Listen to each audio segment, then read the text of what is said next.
Hi everyone, welcome to Shimmer Girl Talks. Today's topic, this came up some time ago, right after Trump won the election. And now you have Democrats who are on the hunt for their own Joe Rogan. And I'm going to read a quick article and then I'm going to give my opinion. So this is from, who is this from? The Explainer. If I remember, I will put it in the description box. And the article is written by Rafi Schwartz. Okay, and I'm not going to read the whole thing because it's going to be kind of long. So, one of the most persistent narratives to come out of the 2024 election cycle is the effort the vast right-wing digital media ecosystem had on the national electorate. With figures like Theo Von, never heard of him, and Joe Rogan, I remember him from Fear Factor, assuming an outsized influence in the conservative space.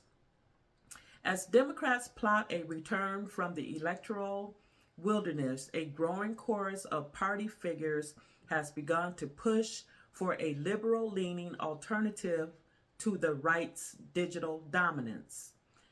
But while many Democrats agree that they've been thus far outmaneuvered online, not everyone is on board with what they should do about it.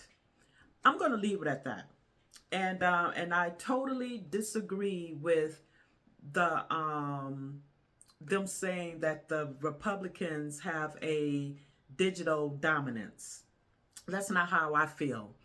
It feels like the Democrats are definitely, the media, mainstream media is definitely liberal and left-leaning, most definitely.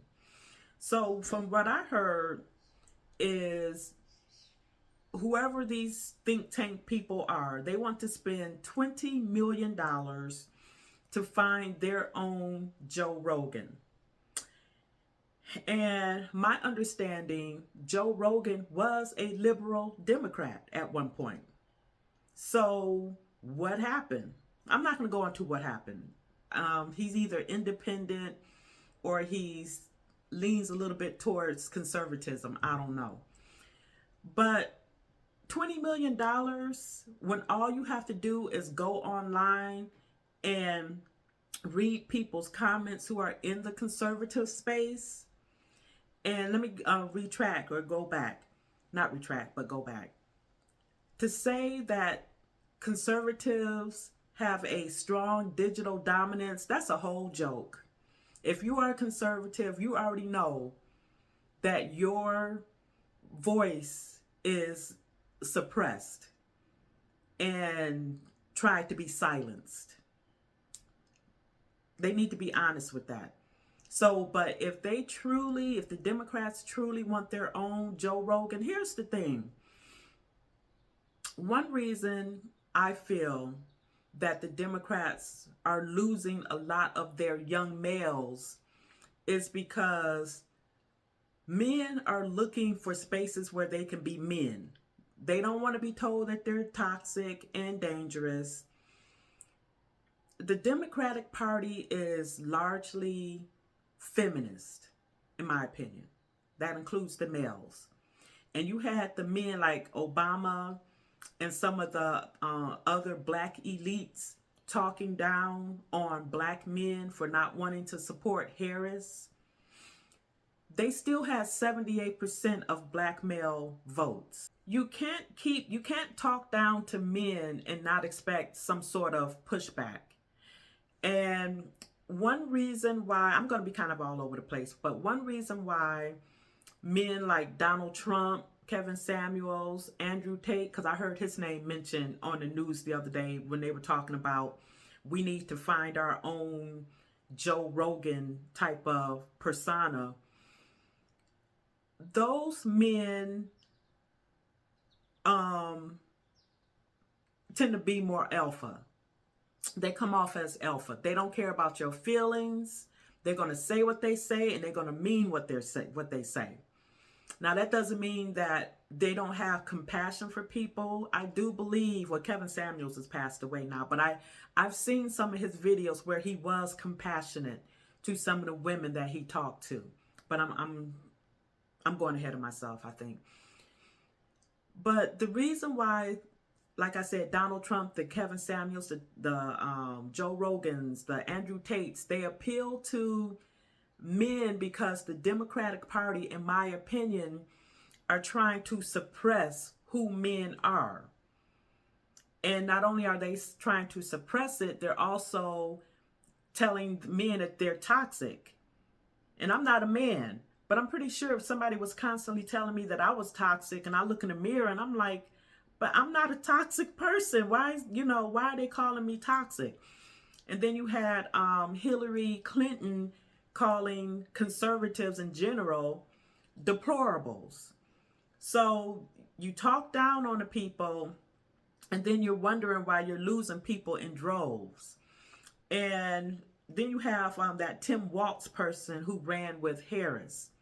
And I saw him on the news the other day. I think he was like in South Carolina or something like that. And he was saying, we need to bully Trump because he bullies people. This is also the man who wants to put tampons in the boys' bathroom.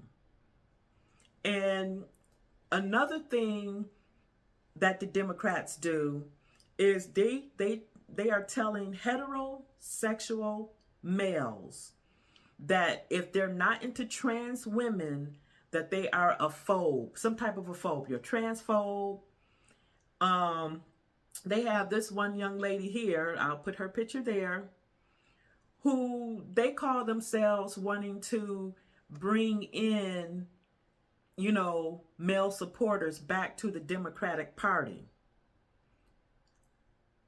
What males do they think are going to fall under her charms? Seriously.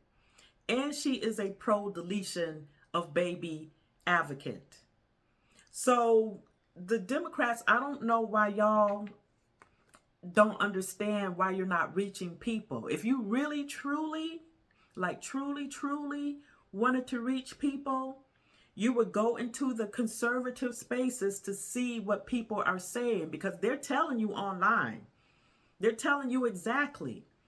And y'all can't even fix y'all's mouths to even try to attempt to lie and say what you're going to do for the American public, for men. You're going to stop putting men down and calling men toxic and dangerous, and putting extra emphasis on the alphabet community agenda and all of that stuff.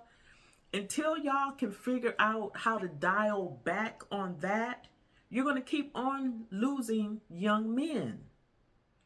And so that was my topic. I wanted to discuss that back when I first heard it months ago, and it cropped up again.